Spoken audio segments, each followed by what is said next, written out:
On June 26, 2023, the gates of Nigeria's premier military institution, the Nigerian Defence Academy, opened to a new chapter, not just in history, but in spirit. At the heart of that chapter stood a leader, calm in manner, firm in principle. Major General JO Ochai, the 32nd Commandant, brought with him more than authority. He brought a vision anchored in discipline, lifted by innovation, and driven by a quiet yet unwavering pulse of transformation and strategic foresight.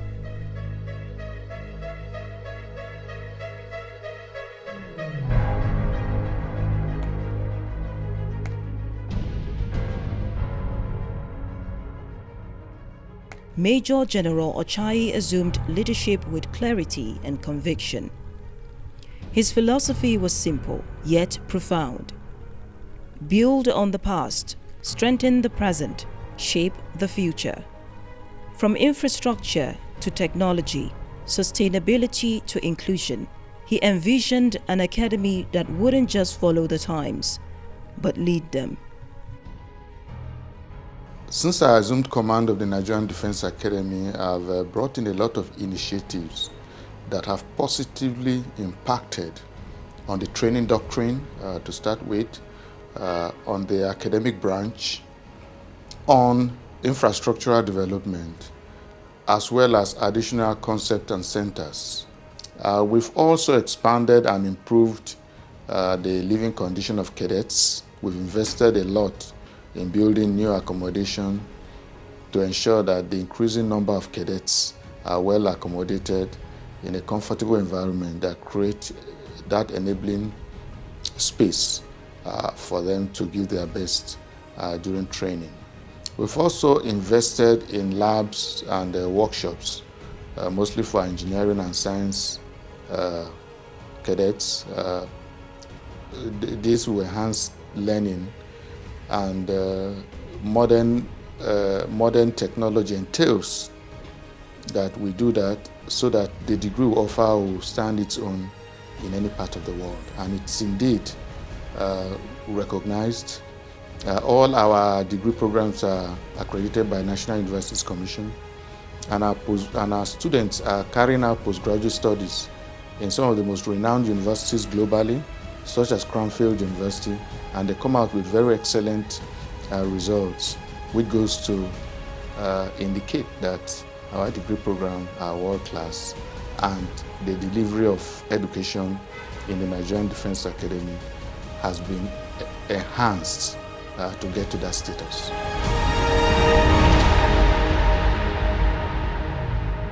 Under his leadership, the Academy evolved brick by brick, vision by vision. New landmarks rose from the Counter-Terrorism Center, a solemn tribute to the late Chief of Army Staff, Lieutenant General Tarid Lagbaja, and the Biodiversity and Conservation Center, a symbol of foresight and environmental stewardship. These weren't mere buildings, they were declarations of intent. One project stood tall and green among them all. The Biodiversity and Conservation Center, commissioned by the Honorable Minister of Environment, became the heart of NDA's ecological commitment. Over 1 million trees now stand in quiet testament, planted by hands trained for war, yet committed to peace. The message was clear: strong enemies can also be guardians of the earth.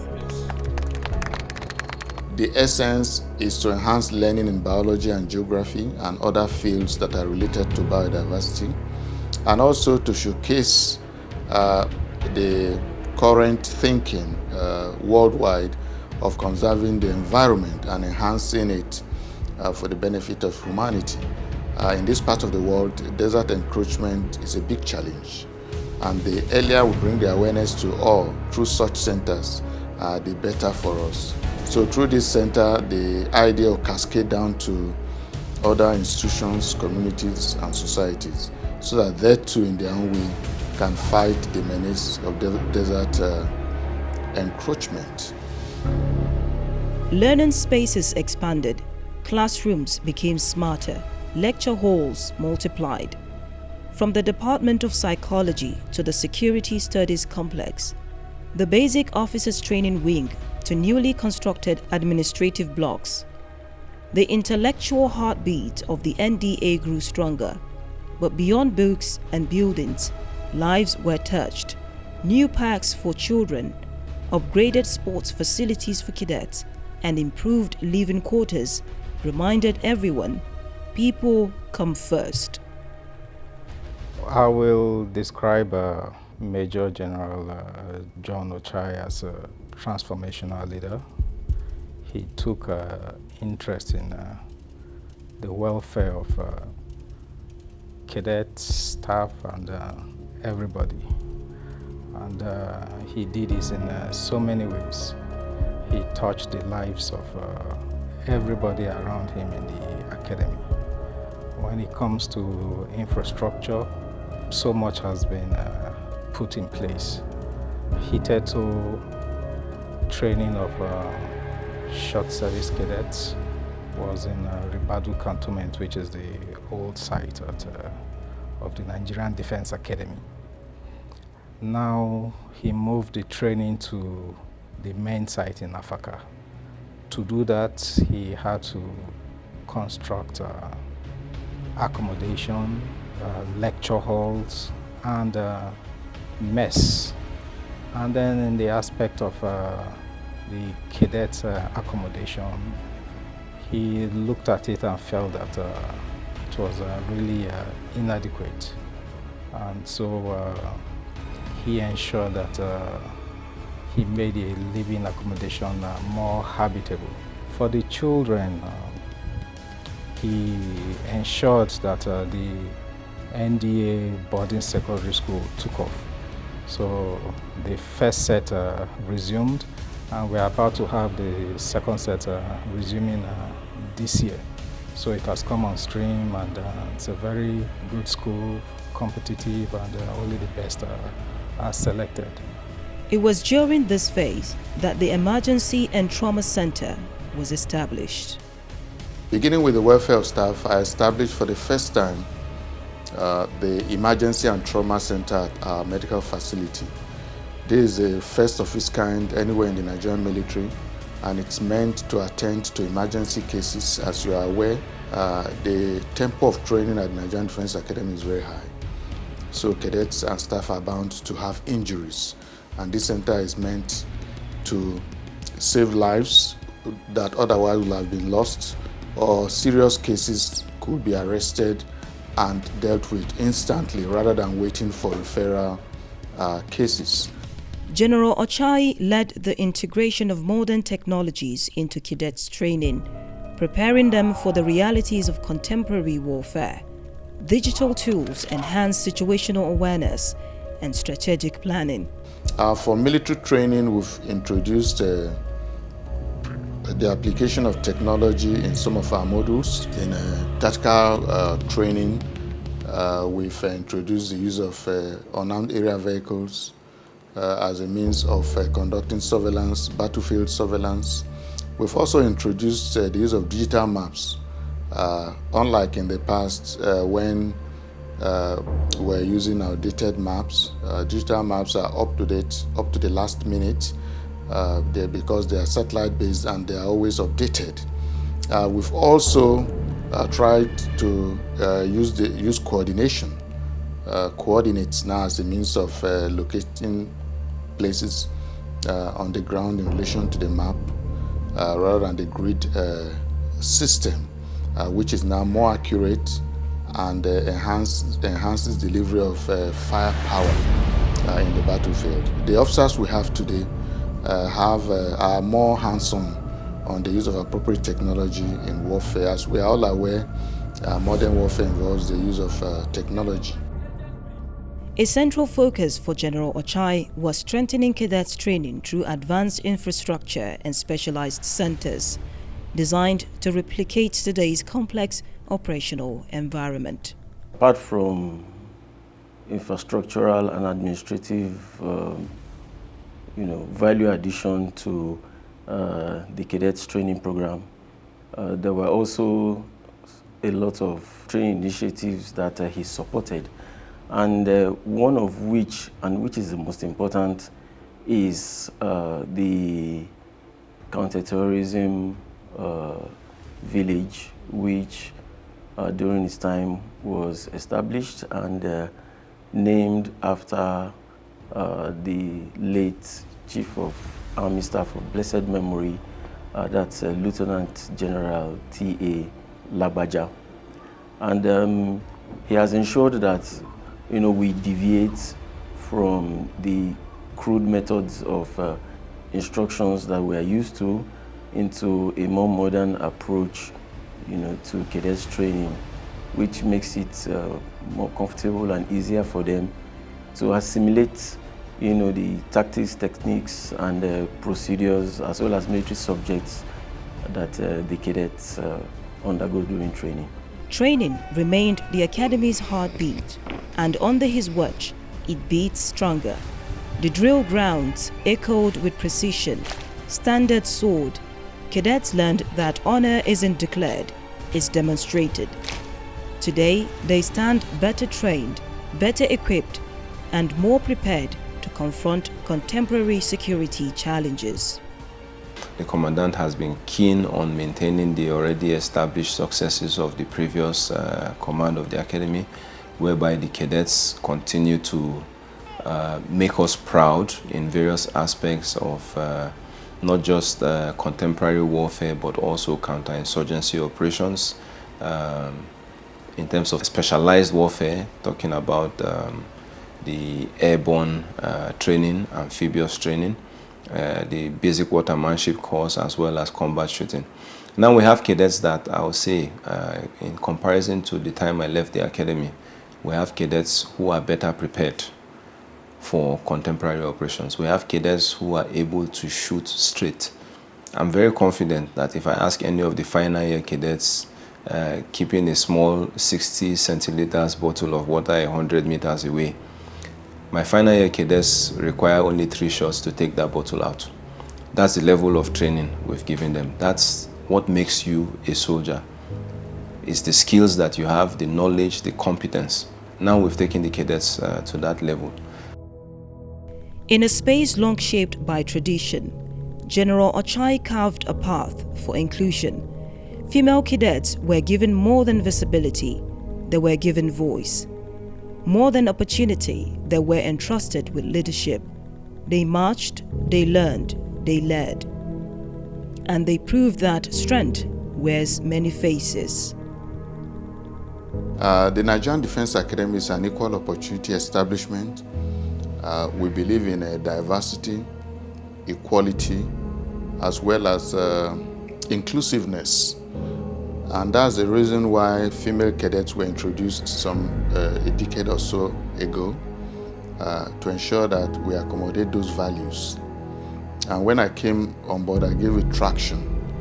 And my motivation and encouragement led us to nominate the first female cadet to be trained at the prestigious Royal Military Academy, Sandhurst, Princess Owowo, who was commissioned last year in the UK.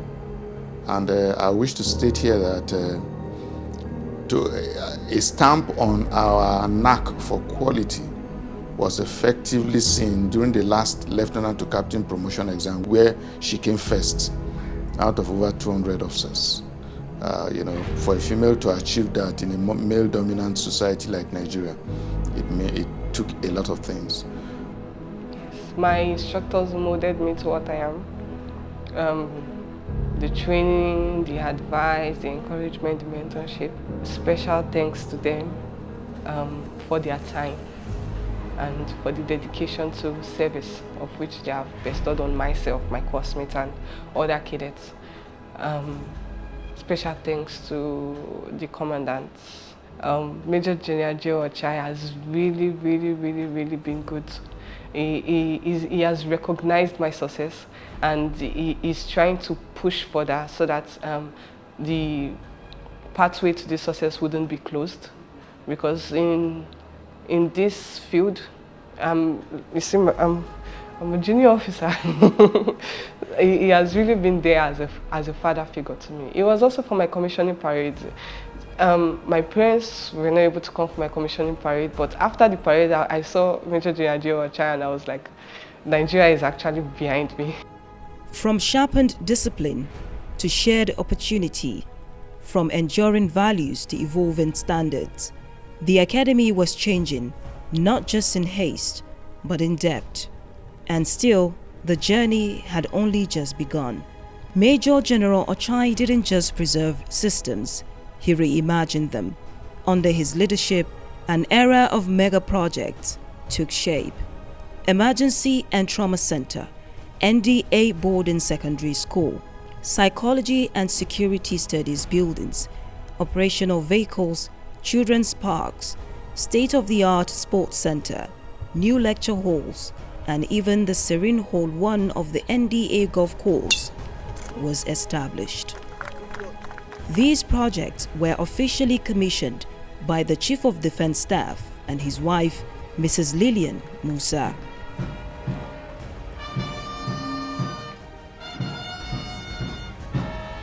Groundbreaking ceremonies were held for NDA Hospital Maternity Unit by the 38 Regular Course Association, 39 studios and suites, honoring the 39 regular course at the Officers' Mess and Golf Club, NDA Skills Acquisition Center, Nigerian Defence Academy Officers' Wives Association Secretariat, Daowa. Just fantastic. I mean, it is mind-blowing to see what, everything today. Since we started in the morning, we did not sit down anywhere. We were always moving from one to another. You could imagine starting from 10 till this time, and it shows the level of commitment to progress. And we're really very happy. Particularly, I'm very happy and very privileged to be here together with my wife. In a total of everything you look at, we're talking about almost 14, 15 commissioning and groundbreaking activities. That is huge. It has never happened. This is the first time. We'll say thank you and then we'll commend the commandant.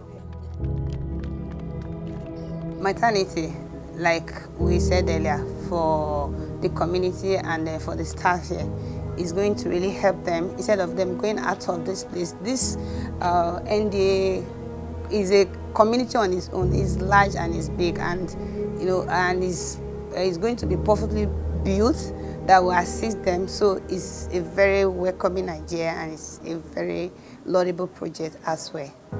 And I want to thank the commandant for thinking about the women and children. And the momentum continued. New unveilings included the Lieutenant General T.A. Lagbaja Counter-Terrorism and Counter-Insurgency Center, Army Wing Auditorium, 30-man flats for corporals and below quarters at the 37 NDA Demo Battalion, commanding officers' residence for the 37 NDA Demo Battalion. This was followed by the groundbreaking of two major projects: a 500-capacity cadets mess, an administrative block, and girls' hostels at the NDA Boarding Secondary School. These were commissioned on January 21, 2025 by the Chief of Army Staff, Lieutenant General O.O. Oluyede. I thank the Commandant and other principal staff officers of this prestigious institution, the Nigerian Defence Academy, for inviting me home to commission some laudable projects and lay the foundation for others.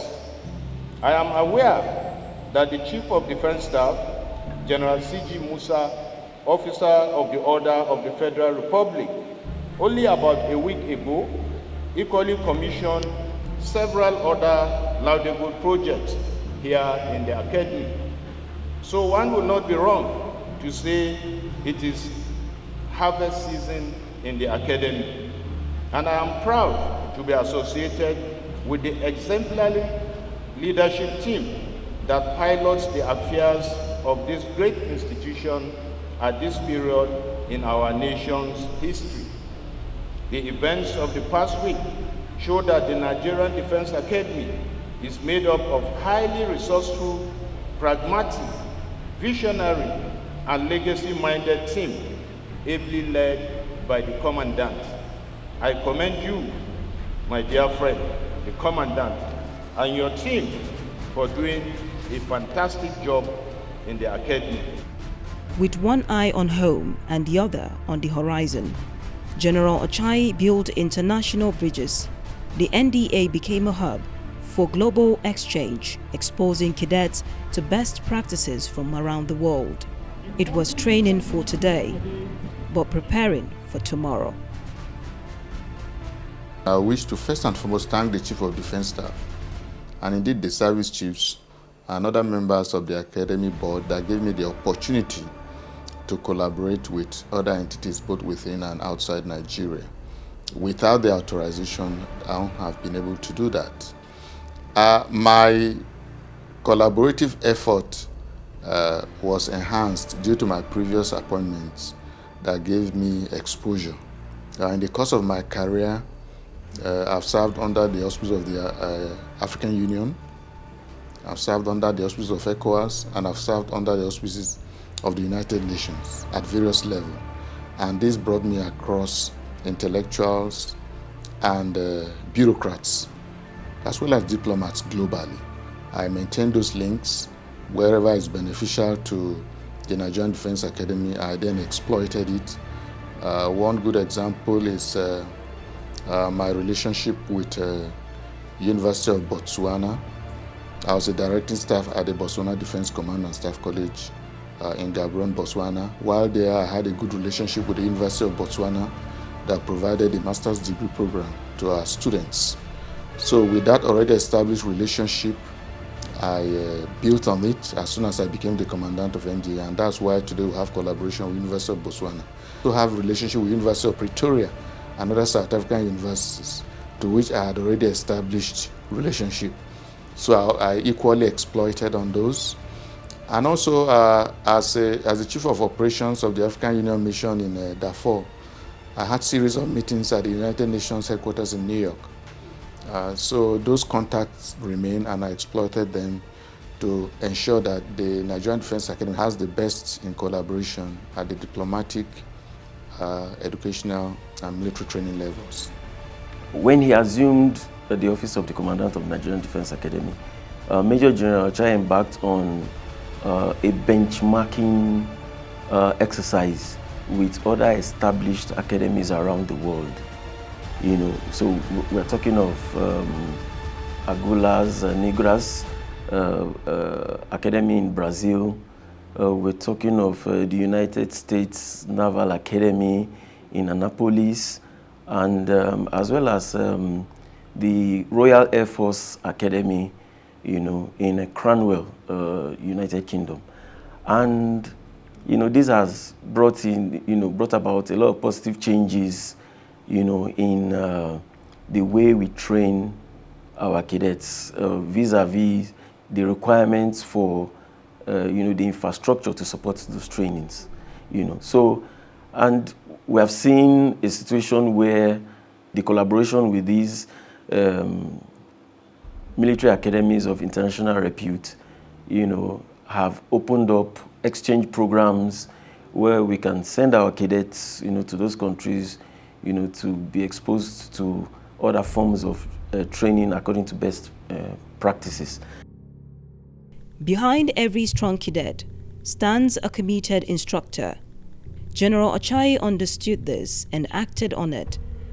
From improved accommodation to advanced teaching tools, he restored the pride and purpose of those who teach.